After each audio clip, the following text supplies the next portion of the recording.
Left, that was the place. But because we bring the wrong people, because we try to attach family, person, place, and thing with us, loved ones, people we scared to let go. And what I was told was, well, his family be using him. That ain't for you to worry about. You're not God. Who are you? So you decided to bring him with you because you trying to protect him. Who are you? His mama? And what's wrong with people? That's what's wrong with them. They want to play mama and want to sleep with their children. And when you don't understand what that assignment was and why that person was brought in your life, you'll start trying to date and sleep with somebody that God sent you to be a mother to. Now it's hard for you to let your child go because you're in love with your child. That's incest. Make it make sense. That's incest. When you don't understand you have a motherly anointing and you around here, and God sending you people to train up because somebody fell short, and God trying to add to them, and God trying to increase them and take voids out of their life and raise them up to be men and women. And we would date our assignment. She said, Dr. D, the paper from Florida just called me and said I got approved for a house. She just put a number in. She said it could be higher than that. But she just put 200 and some thousand and I got approved for it. And now you in Texas. See, you were supposed to submit because I gave the instruction that, hey, start telling your testimony. And this is how God is going to form your ministry. Remember, I understand my assignment. I'm not supposed to have a whole lot of people, y'all. God said, I'm sending you leaders to train up in a way that they should go and they shall not depart. He was sending me people to put in position to start their own ministries, their businesses, whether it was to be an entrepreneur, whether it was a prayer group. A lot of people don't want to choose God because they think they're going to be a pastor. That ain't what they mean, y'all. That mean I can give you a business, and when people come in, you're going to minister to them, and I'm going to flourish your company. I'm going to use your four walls for my ministry because you are a walking church. But we have this mindset that we are going to be pastors. I don't want to sit behind no pulpit. And this is why pastors don't want to take the role of being a prophet, because they're afraid to fall short. They're afraid to let people know that they still need help too. They're afraid to say, if I prophesy and somebody say, no, that ain't for me, that's for somebody else. They're afraid to do that. So they rather stay a pastor and don't allow God to raise them up. Did you know that even your pastor's supposed to be a prophet, an apostle, a teacher, an evangelist? God said we ought to do everything Jesus did. Jesus wasn't just a pastor, but we stopped that elevation process. We stopped that process of allowing people to come and teach us. We unteachable. And these are the people that tell us we don't want to submit. We can't be trained, that we renegades, that we go from here, there, and everywhere. You know, they say that about the strippers too, that they can't stay in one place, that they can't stay with one dude. They want to be by themselves. They want to control their own money. They don't want nobody to protect them, to save them. No, why am I give you my money when I can keep it myself? They got common sense. But you know, they like to call us renegades. We can't be taught. We can't be rude. We don't like order. We want to run everything. We want to be the man. No, that's not what that means. God said he has to equip us, and you're only able to give me what you got because you refuse to grow. You refuse to grow. Y'all been sitting around pastors all y'all life. Baby, I'm afraid to sit around somebody that ain't willing. Even when I started doing Bible study, this was me learning how to step out on faith. God was building my foundation. Your foundation walking with God should have been faith. God should have sent you somewhere to learn faith first. Some of you all learned how to pray before you learned how to have faith. God wasn't pleased with it. He does stuff decent and in order. Some of y'all learned how to prophesy before you learned how to have faith. I got people right now, got deliverance ministries who prayer warriors, but they can't even see. I'm like, you ain't see that spirit over there? She was like, where? I'm talking about praying the paint off the wall, but didn't know she had a demon in her shop. I said, it's something over there. She said, that's my niece stuff. I said, it's something over there. She goes over there. It's a little piece of wood stick, right? Like some she put together. Some little stuff they be doing with voodoo and stuff, right? This something the niece got over there. She letting her use that area. That's an open door for whatever she believe in to sit in the shop. I'm like, you a prayer warrior, couldn't see that? Then I come back another time. This one got a deliverance ministry, but she can't even speak in tongues. Speaking in tongues is the evidence that you have the Holy Spirit inside of you. For those of you who do not speak in tongues, all you got to do is ask for it. You probably actually speaking in tongues, but you're scared to let it out your mouth because it start crazy. Let me help you out. My first tongues was Lobalaboshia, Makba, Akba. You see how crazy that sounds? Baby, I said it like it was a whole song. Them women will be in there flowing like rivers of living water out of their mouth, and I will be in there, Lobalaboshia, Makba, Akba, and I will be louder than them. And I did it and I kept doing it, and I kept doing it, and I won the shine. Lobalaboshia, Makba, Akba. The heck is that? I ain't care. I ain't trying to figure it out either. I was doing something new. I was like, shoot, I ain't do this in the streets. I was like, this didn't never happen to me in the hospital while I was about to die. They about to cut me open, just trying stuff. I ain't never heard this before. Oh, no, I need to learn. Look, I will be walking and speaking in tongues, and people will stop and say, what language that is? Oh, that's a heavenly language. You heard it before. That's why you stopped. You just didn't know what it was. I had one dude was like, oh, I want to do that when we have. I'm like, what? You weird. Look, I'm just being honest. Some of y'all can speak in tongues and you don't even know you can because you're afraid of how it sounds and how you're going to sound in front of people. God is looking for people with boldness, confidence, and courage. You can't worry about how it sounds. You got to know it's for God. You got to be okay to look crazy for God. Remember when y'all was in school and y'all first started doing y'all own hair, how horrible it looked? No, let's tell the truth. When you first started doing your own hair and your makeup and your nails, baby, it was ugly. Let's be honest. And you thought it was the stuff. You was like, I don't care. I did this myself, baby. My mama didn't know how to do her. I started trying it on myself. I came to tell you and remind you, it was so ugly. Look at you now. You around here looking like Kay Bradford. Baby, you on fleek. You know how to do it yourself. You putting it together. You heard me? But you tried it. That was your faith step saying, if I wait on this lady to do my hair and she can't do no hair, she don't even do her own hair, baby, I'm finna go in her and plait some stuff and put it together.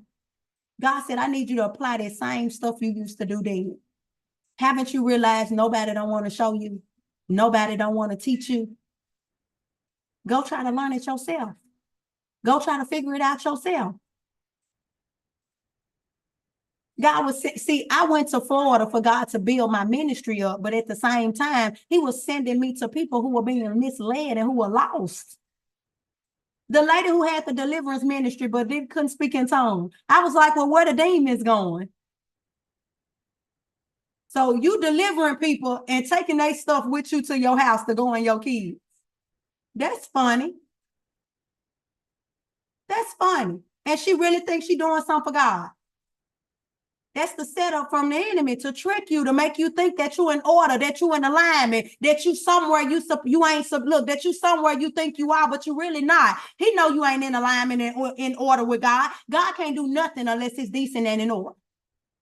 Somebody tell me the other day, Dr. D, I need a job so bad. I said, if God give you a job, you're going to forget about him. No, I'm not, Dr. D. I promise you I'm going to. No, you're not. You ain't going to have time to do it. You're going to be at work. I just need you to give me some money so I can get to work. I said, why would God give you a job and you ain't got no car? I said, that don't even make sense. I said, why don't you ask God for a car first? Oh, you think you need a job to get a car? I ain't got no job. I just got $100,000 car. Matter of fact, they just sent me the title, y'all. I just got the title to a truck I ain't even bought. He already gave me a plan on what to do with it.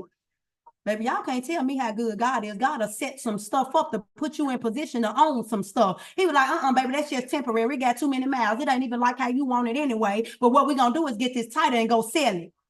And we're going to get cash. And then we're going to pay off the bill and it's paid in full. That don't mess up your credit. And you're going to have about 30 or 40,000 left over. Then you can go get you one low interest, no down payment. Look at the flip. See, y'all think God won't tell you to do nothing like that because somebody said, you just got that car. Why you going to do that? You just started that job. Why you finna leave? Because it's time to go. I completed the assignment. I learned what I needed to learn. I released what I needed to do for God. You got to be okay to shift. God want to use you, baby. He said, I'm equipping you in all things. That means everywhere I send you, I got to equip you. I got to send you to a place to teach you. I got to use you. This is on the job training. You in there learning how to do stuff on the computer, collections. You in there learning how to do collections, and that's going to help you do collections in your own life, in your personal life, because you got some collections you need to pay out. But God said, I'm going to show you how to remove them. Let me give you a collections job. In the midst of that, I want you to prophesy to that lady. You're not even realizing you prophesying to somebody because you don't even think you're a prophet. You don't even see that you training, that you learning, being taught something about working while working for God. That's what God's finna do in your company. You're finna be selling products, merchandise, while ministering to people that come in. That's you doing church. That's you doing ministry. That's your business. That's his business and your business at the same time. You see how he did that? He just took y'all to come over here with Dr. D. Some of y'all praying, teaching Bible study. That's one thing. Now, let me add to you, start the company. Then when the company get together, now you're doing ministry and you're doing business at the same time. That's him winning and you winning. What happening is y'all want to start your business and stop doing ministry. And then when it don't take off, you're like, God, I know you told me to do this. I don't know who he talking to, but he just shifted me.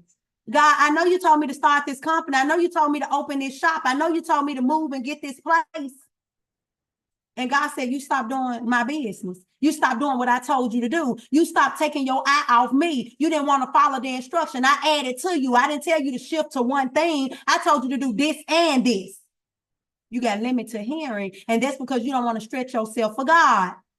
You want to just do one thing and say that it's all together. You got it together. No, that ain't what it is. That ain't what it is. God said, I need you to do that and that. When Renee came to me, I was saying, Renee, I need you to do this. Renee was like, I don't know how to do this stuff, baby. She was getting on there learning how to do it. God already knew she knew how to do it. I was like, you're a little octopus. Then after she started to do this, I said, okay, God just told me to add this to it. She was like, not only that, he moving her to her spouse in a whole different state. So she got to do ministry and move at the same time and try to get settled. God don't care. He said, I got to get you this blessing all at once, suddenly. How can I do it suddenly if you're not willing to stretch yourself and do more than one thing so that it could all come all together? Y'all want to take y'all time. Oh, I can't do that right now. I'm just starting to do this. I'm trying to write a book. God said, I need you to write the book and get up at 3 a.m. and do prayer. Not only at 3 a.m., I need you to come and do this else, do this admin stuff for Dr. D. I'm just using a piece of everything and putting it together. That's how he's stretching y'all. Y'all just want to get up and go to work, come home, eat, and lay down. And God said, I need you to go do the prayer. I need you to go write the book. Don't forget your spouse on the way home. You still got to cook. Yeah, and don't forget to take your vitamins because I'm going to prepare you for a baby. All at once. See, when people see somebody told you that you're supposed to do it, yeah, listen, somebody told you, yep, I'm glad you called. Somebody told you you're supposed to finish everything you start. This is why it's hard for you to shift, because you want to finish the book, then come over here and help Dr. D, then think about if you're going to cook today, and you don't know if you want to take no vitamins because the baby just ain't sounding too good right now to your eyes. Because you rather open a business to make money flow in. And God said, I need you to do all this at once because all of it gonna go into one thing. And that's what's gonna build the whole empire. Yeah, it's gonna build the whole empire when you do all of them. God don't want, God said you ain't gonna finish that. You're gonna finish all of them together. Now, while you planting the flower, and cutting the grass, and cleaning the pool out. You know how you just be cleaning in your house and you will literally go up in you'll stop cleaning your room and go in there to the washroom and you'll stop folding clothes and you'll be like, let me go back to my room. How I end up in here doing that? That's God shifting you. That's him saying, you can come back to it. I need you to do something else because I'm teaching you how to apply this in everything that you do. See, the world has trained us to do stuff a certain way. That's why we've been missing God. I told you the enemy has been giving us 10% of what God wants to give us. See, he took that 10% of that tithe. He took that 10% of that tithe that we were supposed to give God, and he said, I'm going to give them 10% of what God, what they was going to get from God. And then when it failed, because it ain't a blessing, it's a curse because they didn't get it fully how God wanted them to get it, then they're going to be mad at God. And that's why y'all be mad at God when stuff don't work. Because you weren't fully in alignment. You didn't fully understand the instruction. The enemy just tricked you and made you feel like, oh, you started the business, now people coming to buy, and then all of a sudden it just crashed. You'd be like, dang, it was just gonna take off. What happened? Because you left too soon. Because you missed it.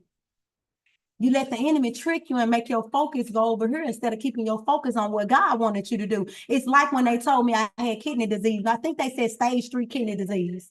I was like, what? Never had nothing in my life. The devil is a lie. He done healed me from way more than that. See, that was the plan, plot, and scheme of the enemy, but God allowed the enemy to do that because he wanted to see what I would do. See, it's easy for us to say no to God and to focus on nothing. And that's because I could have let fear came in when he told me to get on social media. I could have been like, oh, I'm scared to go on there anyway. Let me focus on this sickness and illness. This more important, my health. That's what somebody would have said. They would have been like, this more important, my health. Me sitting over here focusing on, they just said I got kidney disease. It's more important than me doing the Bible study. More important than me going to the church, feeding the homeless. What if I die tomorrow? How am I feed the homeless? That's the excuse we use. When God tells us to do something and we find something else to say, this is more important than what God wants us to do. That was a test. Remember, everything that the enemy is doing to you, he got permission from God to do it. Remember what he told God about Job. He said, let me get him. Take the hedge of protection off of him. He took the hedge of protection, but you were still covered because God had his eye on you. So technically, the enemy didn't even have a chance. You the only one gave him a chance by focusing on the opposite of what God told you to focus on. He said, go on TikTok and do some lives. Now, I was still trying to play church on Clubhouse. He was like, get out and go do your live. You can come back in here. So I'll leave out and go back and do my, and go back in the room on Clubhouse with the people. Because I was a little fearful like you. I was a little scared to step out and do my own thing. It was okay for me being a part of somebody else's stuff, to sit under somebody else, to be in the back, to not say nothing, to just be a part of something. I was okay with just playing church. And God was like, go on there and do your live and come on back. So I would go on there, do my little 10 minutes, and I was happy I got them little 10 minutes. Y'all was like, ooh, we 100 B. I don't want to do no live.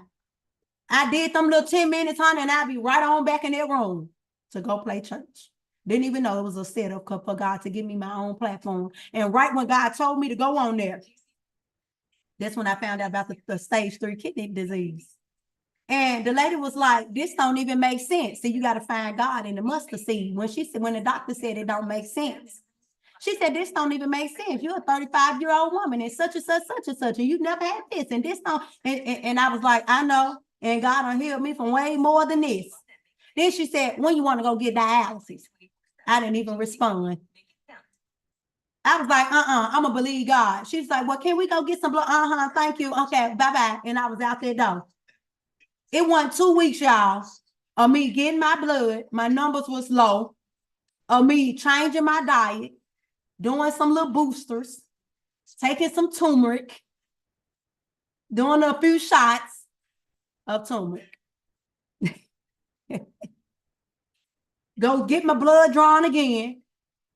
And God say, the water stirred up. It's about 12 midnight for those of you who be like, oh, I've been waking up and you've been asking God for a healing and a deliverance. Ain't that funny that God will give you a healing and a deliverance around the time the witches be up trying to pray on you?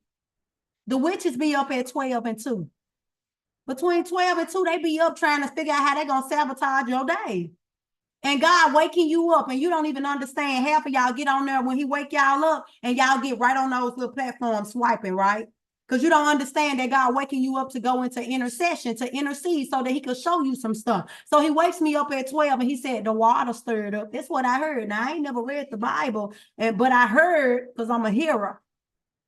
I could hear people quote the scripture. I ain't got to read.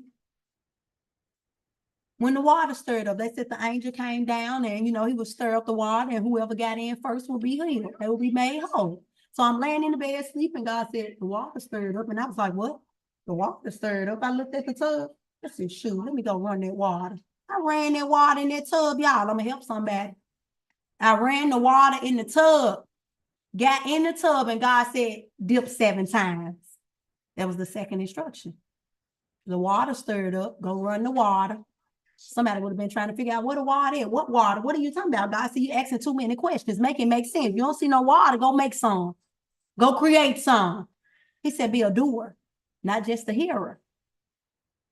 I ran that water, got in there. He said, dip 7 times. Now, I didn't dip my whole head. Wasn't nothing wrong with my head. I dipped my back. I was just going underwater. I was just going under. And I did it 7 times, not 6, 7.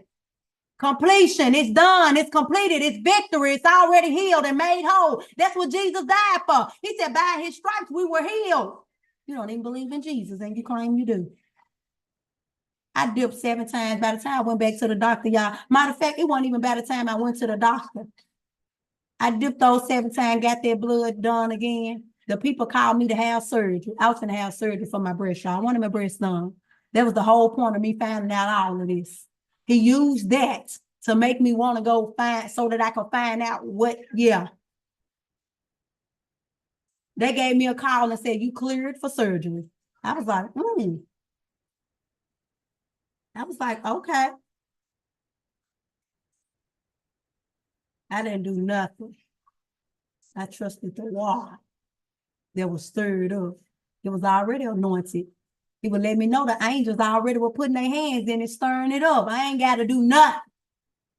It's already done. I just had to obey the instruction. He didn't tell me to do that. He didn't tell me to add nothing to it. He said the water stirred up. That was for me to get in. And then he said dip 7 times. That's all I was supposed to do. Don't add nothing. Don't, He don't need nothing added to him. That's what's wrong with people. We want to add stuff to what God, who God already is and what he already said use. You want to add to him. That's why so much stuff perverted, because we think he need help. We think he forgot to tell us something or to do something, that we got to help him. He don't need help. You got to trust him. That's all it is. You need to trust that it's already done, that he already done put it together, that there's some special sauce that he got. By the time I went to the doctor, the lady was reading my paper. She said, your numbers went up. It was like she was surprised. See, this testimony wasn't even about me. This was to blow her mind, because she thought she was going to get paid off some dialysis. She thought she was sending another young Black woman to dialysis. She said, your numbers went up. She said, okay, well, we're going to send you to get an ultrasound to make sure we ain't missed nothing. I said, oh, okay. Cheerfully. The next day, which was Saturday, I went into the little place to do the ultrasound. Now, it was only for my back, y'all, but let me tell you how good God is. Because when I dipped, let me take y'all back before. My baby is 5. They cut my uterus and bladder while I was in labor with him. And that's because he came out, they pushed him back up, then cut me for a C-section. Don't that sound crazy? Sound like a lawsuit. Anyway, so when they did that, I was in labor or whatever, surgery for years. For months, hours, like 8, 9 hours. It made me bleed for 2 years. Yeah, like the lady with the issue of blood. Bled for 2 years straight, y'all. Just think about that little cycle that y'all have for 3 to 5 days, baby. For 2 years straight. For 2 months, I had a catheter in, and I was using it outside the catheter. So the lady's like, okay, well, let's go do the ultrasound and make sure we didn't miss nothing. So let me tell you how funny God is. God said, well, go on and do the ultrasound. I booked it for the next day, which was Saturday. I was the first one. I went on in. And while I'm in there, God telling every person, place, a thing to obey God concerning me. The lady who looking at the 2 big broccolis in the back of my back, my kidneys that was brand new. She said, well, let's go on to the front. What we going to the front for? The kidneys in the back. That was a setup from God to let me know that while I was dipping, he was giving me a new uterus and bladder too. The lady said, well, let's check the uterus and the bladder. She checks the uterus and the bladder, y'all. They brand new. The water did that.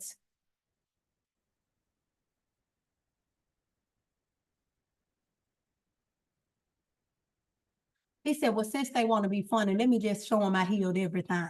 And that was just extra on me. I was going for the kidneys, and God said, well, let me let you see that the bladder and the uterus good too. She said, oh, the uterus. She said, oh, they look brand new. I was like, well, do it, God. I was like, well, do it. Show up and show out, baby. Have your way. Give me a whole new body. For those of you who saying, oh, my such and such, baby, you better seek God. You better go hear God's voice. You better go dip. God, when the water stirred up, go ask him. God, when the water stirred up, when I need to go dip. Because you got to take this pint. Now, after I do all this, right? Now, when I first found out that they had it, let me tell you what you got in your house. Let me tell you what you got in your house. Now, I'm going to bless you. When the lady said, oh, you got to go you want some dialysis? I never answered a question. I was like, this chick crazy. I went home. I told my kids, my son was visiting from college here in culinary. Now, he has a healing anointing, so he cooks. So he cooked the whole time he was there, especially when I told him that. Then I told my daughter, they looked at me and said, oh, Mom, you're going to be all right. Everything okay. So I tell my sister, I tell my daughter, God said, go get some oil and put it in her hands and tell her to lay her hands on your back. Let me tell you what you got in your house. Your children. They anointed too. They came from you. You anointed. Okay. So I said, put this oil in your hand. Because they said I got kidney disease. That's what they say. I said, so put this on the back. Live on the kidney right here. And I said, pray over it. And she put the oil on. Y'all pretty, y'all. She get on my knee. She be like this. I said, touch it, girl, touch it. She touched it. And I said, now pray. So she laid them hands on me, y'all. Yeah, you got to show your kids what type of healing hands they got. They anointed too. You got to show them what they can do. You ain't the only one in the house blessed, just like the pastor ain't the only one blessed. Come on now, we all anointed. We all play a role. I told you we a branch in the tree. She laid them hands and prayed. My son cooked cabbage. He did me a cabbage and turkey neck, y'all. I wanted it every day. A cabbage and turkey neck soup. Peeled all the water, all the meat off the bone. Did it every day. The whole little week or two he was there for Christmas break. By the time before he even left and went back, baby, I was already healed. It was already done. She had laid the hand. Yes, she gonna remember that when something wrong to put them hands on it. See, that was her learning what she got. That was training for her. That was for her to see what God had for her. I'm trying to tell you what's in your hand. You got some stuff in your hand and in your house, and you complaining when you could just put some oil on them kids and say, look, they pure. They ain't had sex. They ain't cursing. They purer than you. They can get to God before you. I'm trying to tell you. Listen, I remember she did that and my back was hurting, y'all. It was a little sore. I was laying down on my back. And I only hurt it when I laid on my back. And she came in the room and I was like, what's on my back? She was like, Mama, it's some wings. She said, they so big, they flapping. I said, they hurt. She said, get off of them. Every time I rolled over, y'all, the pain stopped hurting.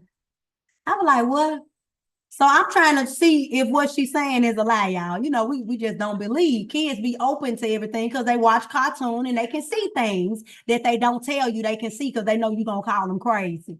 So they keep it to themselves because they don't know how to explain the things that they seeing. They don't know how to say, Mama, I see an angel or a demon. They don't know how to say it's a snake. They don't know how to say it's a spider. And you like, where? I seen a video on YouTube yesterday. Her little bitty son, he probably was 2 or 3, and he was in there talking to something in the bathroom. And but it was in the ceiling.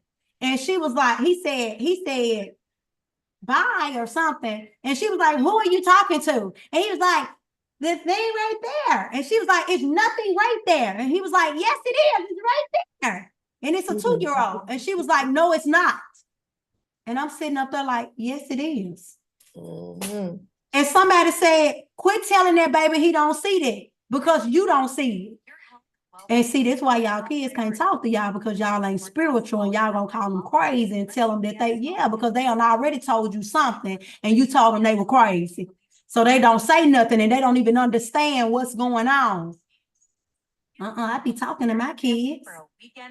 What this is, what they say, who is this? What type of demon they got? Do they got a demon? Baby, I couldn't date a person. They would be like, he got an unloving demon. I'd be like, ooh. Like I had a pastor come to my house one day, and because I put a barrier around my house, The demon got off the pastor and went and sat in the truck.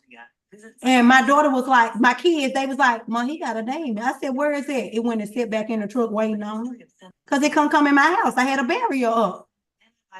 I have to keep my ground protected, baby. I don't know about you. You better go pray and put a barrier up. It's that easy. God put a barrier over my house. That simple. Just open up your mouth. He said, ask and you shall receive. Anything that's unlike you cannot enter. I promise you, everybody that you can't stand, if they come in your house, I promise you're going to think they being fake. It ain't they being fake. You actually getting the raw goodness of them. Look, the mean person outside, wait on them, because they ain't ready to give them up. They ain't ready to let it go. They like that anger. They like them demons attached to them. They just can't come in your house. That's why you be thinking, oh, they acting so fake. No, they not. You just can't have anything that's unlike God in your house. You got to be open. This ain't the only world. It's a whole nother world outside of us. While inside of here, this dome, we're in a dome. It's a firmament around us. Okay. Look at God's shift now. Okay, I'm hearing. Come on now. I'm sitting up there laying on my back, y'all, and I'm getting a little pain in two spots. And my door like, Mom, some big old wings just roll over, get off of them. Soon I get off of them, the pain just went away. I was like, let me see it again. The pain came back. When I got back on my back, I got off of it, it left. I was like, okay, maybe she's telling the truth. This is why we got to have faith. Because God knew that you would not believe anything you could not see. So this is why he said you have to have faith. And faith is the supernatural. It's the unbelief. It's the things unseen. It's the stuff you cannot see, but you got to know it's there.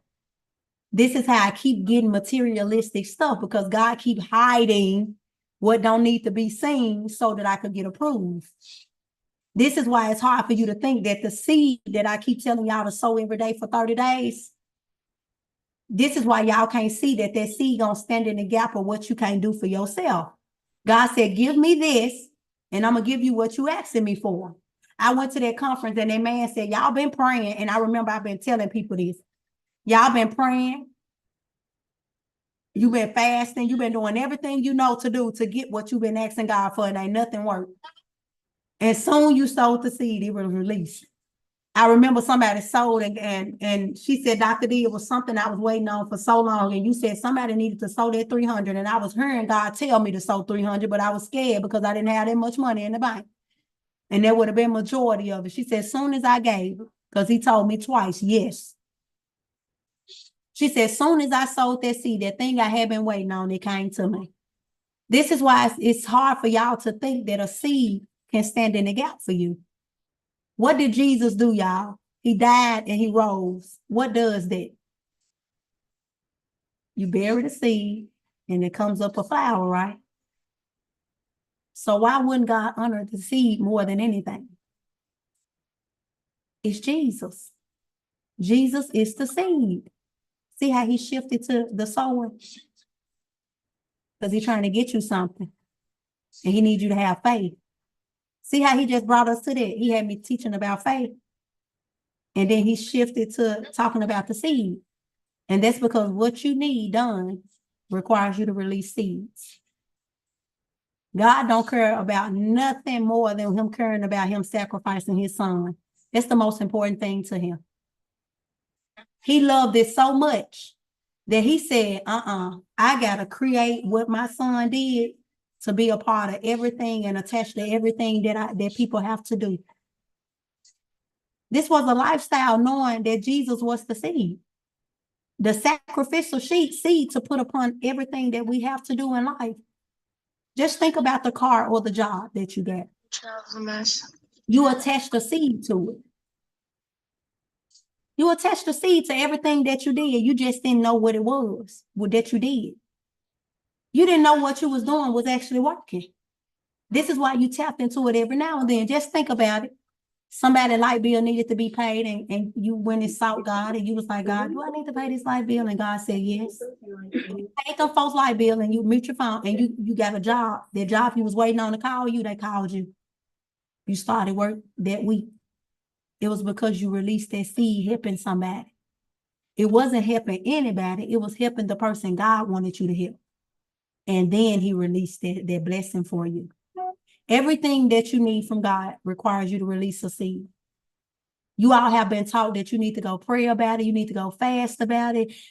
They've been teaching y'all wrong. Listen, y'all. When you need to hear God's voice, you fast. When you need deliverance, you fast. When you go into intercession, that's you praying on behalf of other people. So the enemy, because the enemy been playing and plotting and scheming. That's you protecting other people, places, and things. When you go into prayer, that's you coming to God, seeking him about a certain thing. This is intentional and personal, saying, God, this don't feel good. I don't like this. You're going to have to take this away. This is you giving your burden to God. This is what prayer has been for. Intercession is for you to seek for somebody else. The seed is to stand in the gap in everything you cannot do by your might and power. You can't make yourself get that job without going through that process of them hiring you, but God can. You can't get that healing or deliverance. You can't get it. I'm telling you, you can't get it without giving that seed up. And see, what the world wants you to think is that God don't want your money, God don't want this, and God don't want that. It ain't always your money. But let's just be honest, we need money. That's the law of attraction. You get what you give. But one thing about God, he does things decent in order. So you could be sowing for money, but that don't mean God gonna give you money. Maybe you need healing and deliverance before that money. It's gonna come, but you need some a little extra. You need some before that. I could give you some money, but you could be about to die. Why would I give you money and I need to heal or deliver you first? This is why you must hear God when you sow. So he could tell you what to name your seed so that you can be expecting him to do exactly what you named your seed. This is you being in expectation of what God is about to do in your life. This is why everything you do, you have to add your prophetic gift to it. When you pray, you need to be walking as a prophet. I really feel like you should have been a prophet before anything else, because you needed to hear God to be able to preach, to be able to teach, to be able to evangelize, to be able to prophesy. See, they like to say we put the prophet is what? The fifth one, then apostle. I mean, the fourth one, then apostle come in the fivefold ministry. I think the prophet is the most important. I think that should have been number one.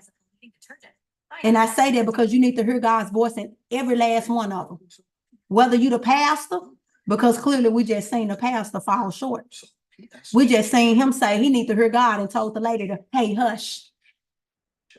I was like, you can't hear God while she's saying? What's wrong with you? What level you on? What was funny was I had just experienced what the lady was doing the day before that Sunday. And my ministry elevated and I started promoting people in the ministry. So I understood what God was about to do for his ministry. He just didn't understood because he ain't as close to God as he thought.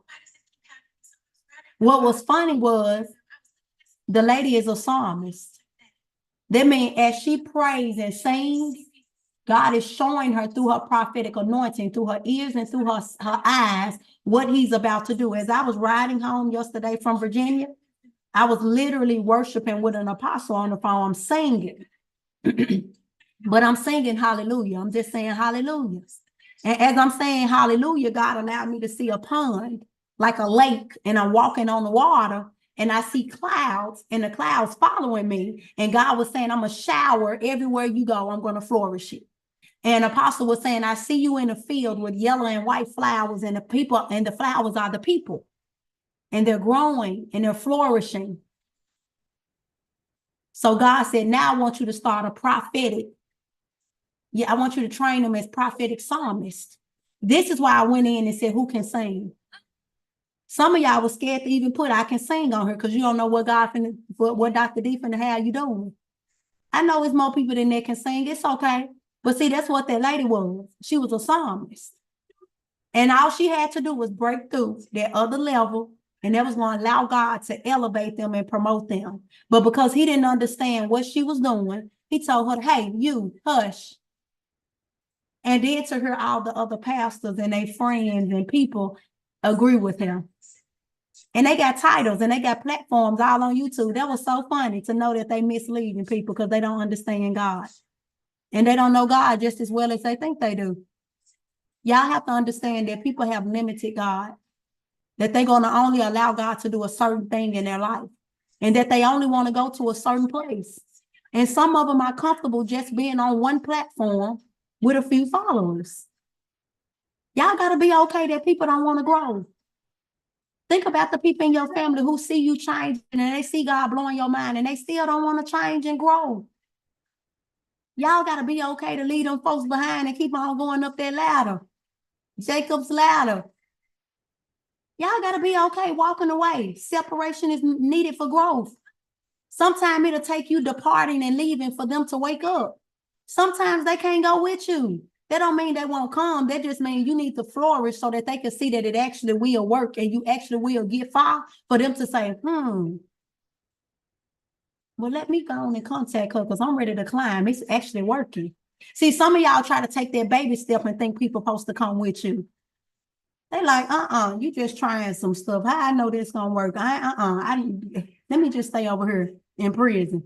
So that's what they is. You got to go up that ladder, baby. You got to climb up about 5 or 10 more steps. Then they're going to be like, ooh, that do work. Let me reach out to my cousin. Let me reach out to my ex-best friend. Oh, I'm doing this. I'm going to church. I'm reading my Bible. And you sitting up there like, with your guard up. But no, she's saying that it worked. She's saying that, yeah, I'm ready to come up now. I thought you was just trying something, but I see that work, baby. I see it's getting easy, that you still shining, that you ain't even failed yet. I'm ready. Ready like Freddie. I gotta bless you. This is why it's personal and intentional. It's personal for you to lead them behind. It's personal for you to soar. We're going into the 4th wave, y'all. This is our last day of our 3rd wave. It's gonna get hot.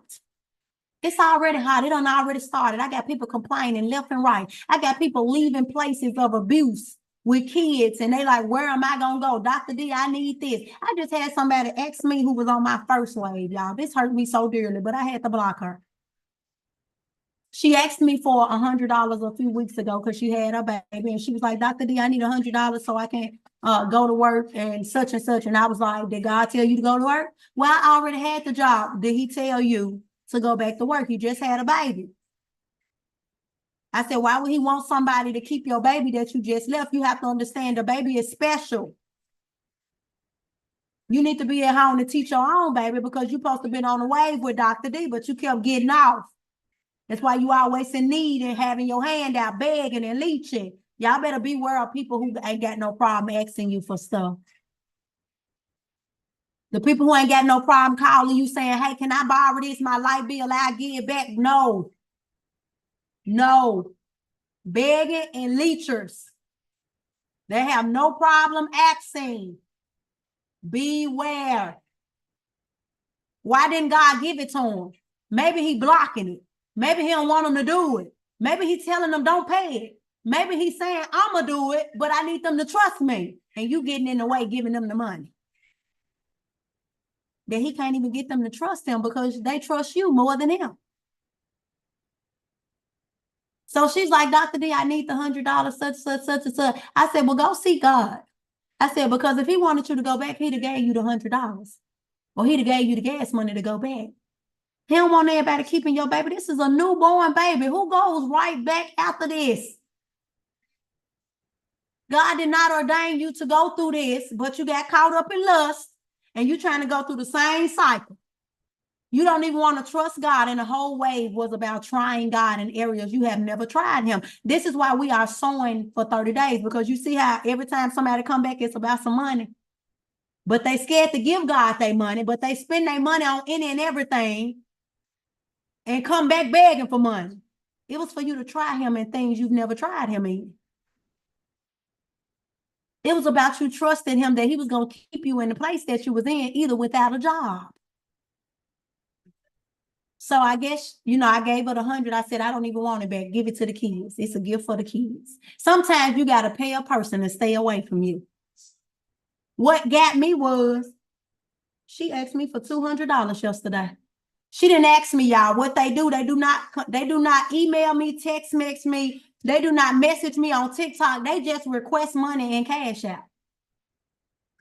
I can't even respect somebody that can't even talk to me woman to woman. I can't even respect nobody who will send me a text rather than call me. This is why God is saying it's time for you to grow up. Because you acting like children, but you having children. You know you wrong. You know you out of order. You know you supposed to been riding this wave. You was on the first wave. And you have the audacity on the third wave to come request $200 from my cash app. I blocked her. When I gave you the 100, that was for you to stay away. And this is what she put in the forefield. I got to say this, y'all, because people do this and they're about to do it. And God said, don't do it. See, God will try to save everybody. They got to want to be saved. They got to want to get out of bondage. They got to want to stop having lack. They got to want to stop begging and asking and leeching. You mean to tell me riding this wave for 3 months, it ain't showed you nothing? See, it's hard for the people like that. But for the people who actually been with me since the first wave, one of them just sold. She been with me the first wave. God has corrected her whole family. Promotions, bonuses at work, husband, look, thinking about marriage now. Like, whole life has gotten in order and she's still on the way. This is the last day. I got to brag on it because this is my fruit. This is somebody who actually went through the process and still on the way. Versus jumping off and coming back when you need something. Because you want to pray on Dr.D hard because you know she a good person. Because you know she don't mind helping. And you know people sow into her. So you know I got some money for the ministry. No, you ain't a part of my ministry. See, if you had been shifted over and came over to the site, you'll be getting built up. You'll understand why you ain't got no money. It's to prevent you from going back to work. See, you'll be able to understand the plan, plot, and scheme of the enemy. You will be able to trust God that he supply all your needs and that if he didn't give it to you, you didn't need it. See, by now you'd have been understood that. I just laugh at the people that was on the wave on the first one, and half of them jumped out, but the other half, they come in every now and then. But they still in the place they was in when I met her. They stuck. Ain't did nothing new. Ain't started a prayer line. Ain't started giving a testimony. Don't sow no more. And God was blowing their mind at first, y'all. I'm talking about, I had one daughter. I'm talking about every time her brother came over, he was giving her money in her hand. He had never done that. She said, Dr. D, my brother just keep putting money in my hand. My daughter came and put some thousands in my hand. My landlord was like, I ain't even got to pay rent. He was blowing their mind. They were having testimonies like this, y'all. You mean to tell me you were saying this and you didn't want more? That God hadn't proved himself to you? Like, now, he wasn't even doing this at first. But you got on the wave and seen all this and got off. Ain't that funny? God will try to save everybody. They got to want to change. That's the place you in. Everybody see God doing something new in your life. They got an opportunity to choose God just like you did. They don't want to change. You better climb up that rope by yourself and throw it down later. That was somebody told me because I kept trying to bring people with me. He said, Dr. D, he said, you better get on up that mountain and throw the rope down, and whoever want to come next, they're going to climb on up. This the third way. This the last day, y'all. I come to tell you, it's going to get harder. All you got to do is keep doing what I told you to do every day. What you've been doing on that first wave for 30 days, you did on the second wave. From the second wave, you did it to on the third wave. You don't change nothing that you do. This is a lifestyle. Are you shifting your atmosphere? Are you praising and worshiping God? Are you staying in thanksgiving? Are you moving when he tells you to move? Are you standing still and not working a job if that's what he wants you to do? See, she didn't need no job because she needed to sit there in her house and raise her child. But God wanted to love on her so that she can know what type of man to look for, because evidently she dealing with some deadbeats. And God like, listen, You too pretty. You're too gorgeous. You don't value yourself enough. You out here trying to be a single mother. I need you to sit down and know that I'm going to keep you and these children. And it's hard for us when we don't have faith. It's hard for us when nobody built a foundation on faith. This is why God said it's impossible for you to please him without faith. That means you got to have a foundation built on faith. Y'all around here praying with no faith. Prophesying, no faith. Ministering, teaching the word, uplifting people with no faith. And they talk about me. And mine was built on faith. Mine was built on faith. This is why God tearing y'all stuff down. This is why he pulling stuff and plucking stuff out of you. This is why he's saying this ain't time to pray, baby. This ain't time to go fast, baby. This ain't time for you to do that. I just need you to sit in this house. Let me teach you faith. Let me build you up. Let me introduce myself to you as a father, as a husband, as a man, because clearly you keep running into boys, into people pretending to be something that they not. And you can't keep, you like your scales ain't removed off your eyes. You hadn't realized that they lying to you, that to just get in your vagina. And then here come a baby and you back going to work again like you did with the first one. So let me sit you in isolation so I can make you trust me. And you trying to go to work. And I won't even give you no money. And you think I need help getting you to a job that I gave you the first place. No, it's time for you to go. It's time for you to sit right here and watch me be great in your life.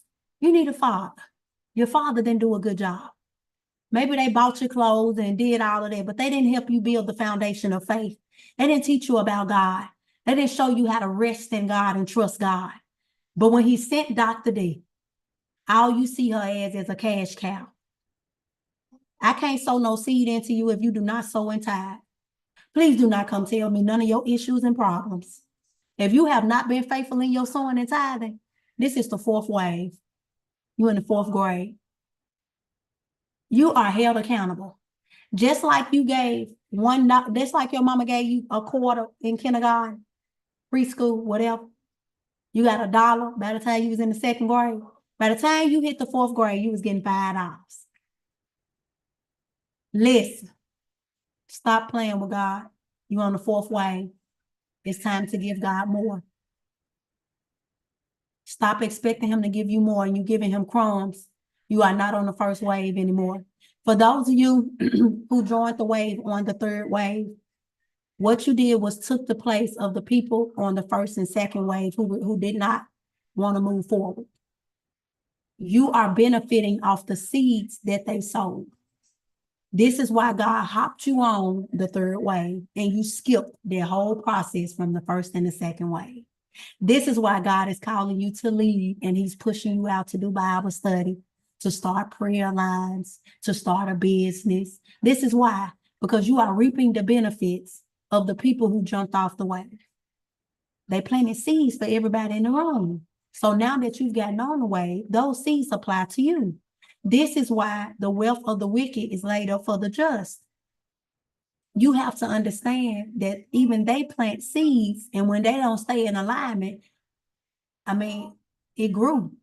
Where the plant gonna go? Where the blessing gonna go? It goes to the next person.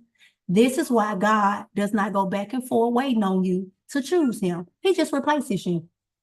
He just gets somebody else to take your place. He ain't got time to convince you to do something that he want to do for you. He ain't got time to try to convince you that if you do this, you're going to be blessed. That he finna blow your mind, that he going to heal and deliver your family. He ain't got time to convince you this. You got to see it. You got to hear it. He said this one for everybody. He had already told me. He said, I'm sending the faithful and obedient ones. He said, remember, you don't need everybody. Go tell them to drink from the water, and whoever do it like this, send them home. That's why they jumped off the wave, y'all. They couldn't handle it. It was too much pressure for them. It was too much to sow for 30 days, because I promise you, it didn't have nothing to do with shifting the atmosphere, praising and worship and staying in thanksgiving, being grateful. It was the sowing the seed for 30 days while they jumped off. They got tired of thinking they was just giving their money. that they couldn't even see that was the reason why they was giving testimonies to me every day. It was them releasing it out their hand. It was them giving to receive. It was them sowing to reap what they had been seeking from God. If I had not said do that, if God had never gave me that to sow every day for 30 days, I promise you, everybody would still be on this way. But God did that because he knew he would separate the wheat from the tare. And he knows some people gonna throw in the towel and give up after so long. They ain't got it in them to stretch themselves and to do more than what they've ever done before. So even though some got their mind blown for 2 ways straight, they still found a way to leave, and God brought some of them back. What's funny is they think that while they back, they ain't supposed to submit. They think they just supposed to be out here doing their own thing, then sending me a text message to ask me something. I'm unavailable. You got to book a session. For those of you who are okay booking the session with Dr. D and who didn't have no problem paying their little $25 or $50 to talk to me, God told me to raise it up. Guess why? Because he turned up the heat. It's time to give more. But not only that, that's the value of Dr. D. He wants to see, are you going to value the Dr. D? Are you going to give more than what you gave before? Remember what I told you when God was increasing me, when I was learning how to sow, God said, I want you to sow more than what you sold the day before. He kept adding to it. So I started at $25 on my session calls. Then it went to 50, and God said, raise it up to 75, which is so funny because for those who were paying the 25 and the 50, that's $75. But the other thing, what was funny, it was to make y'all stop reaching out to me and to trust the God inside of you. That's why some of y'all like, oh, I'm going to go book. And then you see that price, you're like, oh, let me go seek God. That was the plan. It was a setup to make you run to God and not Dr. D. That's why he said, raise it up. Some of y'all like, oh, that's too much. I can't pay that. Really? I'm supposed to just answer the phone all the time for you and just let you dump your stuff on me? Okay. That's a using spirit. That's why you be around people that use you, because you use people. You don't see the value in them. You think you're just supposed to call and give them all your problems and worries, and they ain't supposed to reap nothing. Silly, right? He told me to raise it up. I got to keep raising it too. Because guess what? He going to send some people that ain't going to be bothered by paying it. They're going to be like, shoot, let me pay it. Guess how I know? Because when I get people to sign up for the boot camps and stuff like that, they pay it in full. They don't even pay the weekly amount. They pay the full monthly amount. So I know he's sending the faithful and obedient ones, the ones who don't mind, who see the value in Dr. D. See, he going to continue to separate the wheat from the tare. Remember, tomorrow is the first day of the 4th wave. It has been turned up, y'all. The fire is getting hot. But if you keep your eye on God, continue to stay faithful and consistent, continue to do what was already working. Do not stop. The blessings are about to get big, y'all. When God sent me to Marshalls when I was in Virginia, he sent me to Marshalls. Let me tell you the favor he gave me in this store. They had 2 lines open. One of the people they were ringing me up. The other man, he shut his whole system down to come stack my stuff in baskets. I had 3 baskets. He stopped taking people. And I remember God told me to look at the line. I remember looking at the line, y'all. It was going all the way around the curve. I was like, dang. They made the man stop ringing up to help get all my stuff in my baskets. And he pushed it out there and loaded my car for me. God gave me favor. He made everybody wait on one person to ring up everybody in that line when they had 2 cashiers, and he took it to one. Made the other cashier come help me, and all the other people, the managers and the other people that worked there, they just stood around the counter. I was like, God, you did all that for me. I was like, okay, then do it big then. That was just him letting me know that this 4th wave, I was going to be very interesting. I just got approved for a house, y'all. I didn't even apply for. I go put the deposit on it tomorrow. I didn't fill out no application, y'all. God said the June benefits was coming in May. Listen, let me tell you how God just doubled it. I'm moving my house to July. So my July and June was coming in May.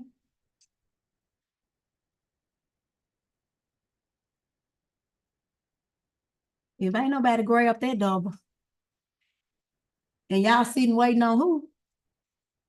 You waiting on God to do what? He already started moving. He waiting on you to move. I told y'all, if y'all went on the first and the second wave, God said that the benefits was marching forward. We see, this was the march down. This was to tear down Jericho. These 30 days, this was to destroy every system, everything that was telling you no, that was blocking you, everything that they told you did not have, the job, the paperwork, the perfect credit score. This was God saying, you are tearing that system down. This is who Jericho was. It was the man-made system of how to do things. So the 30 days was to tear down everything that's been telling you no. You just got on the wave and God said, just join in. I'm going to tear down every no, every system, the job that you didn't have, the money saved up, the credit, the bill you couldn't even pay. Just join. And you just going to march down everything that was in your way, that was stopping you and blocking you, that you thought that I didn't want to give you. Why? Because Dr. D finna help you stay in alignment for 30 days. This becomes a lifestyle.